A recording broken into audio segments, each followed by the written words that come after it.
Good evening, ladies and gentlemen, especially to our honorable adjudicators and affirmative team. My name is Diana Luis Mendez and I am the opposing team's leader.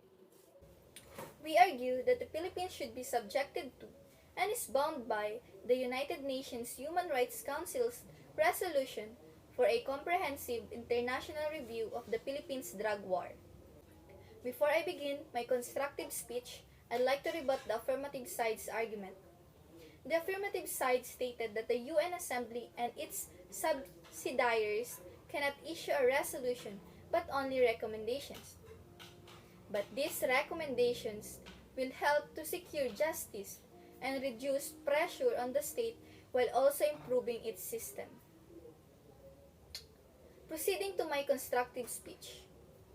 Since their partnership began more than 70 years ago, the Philippines government and the United Nations have worked together, which the state have received numerous help and support. The United Nations is a global organization where all nations may come together, voice their problems, and work together to find a solution to improve and protect humanity. The most controversial aspect in the Philippines is the former Rodrigo Duterte's war on drugs, which has drawn criticisms because it has resulted in thousands of deaths. The extrajudicial killings drew criticisms because many families and citizens had to endure suffering because of the injustice they had been treated to. This was put into actions during the 7 years of administration as a means of addressing the drug problem in the state. But this does not lessen the risk facing the nation. Rather, it serves as one of the triggers for citizens' worries, threats, and harm. Every state must safeguard and uphold the humanity of each one of its citizens, which is why human rights are essential.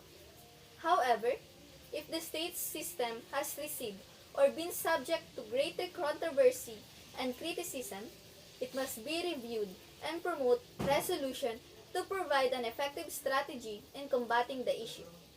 Our team has concluded that the Philippines must abide by the United Nations Human Rights Council's resolution because there are many nations in the world and have different mechanisms of establishing a standard system of human rights.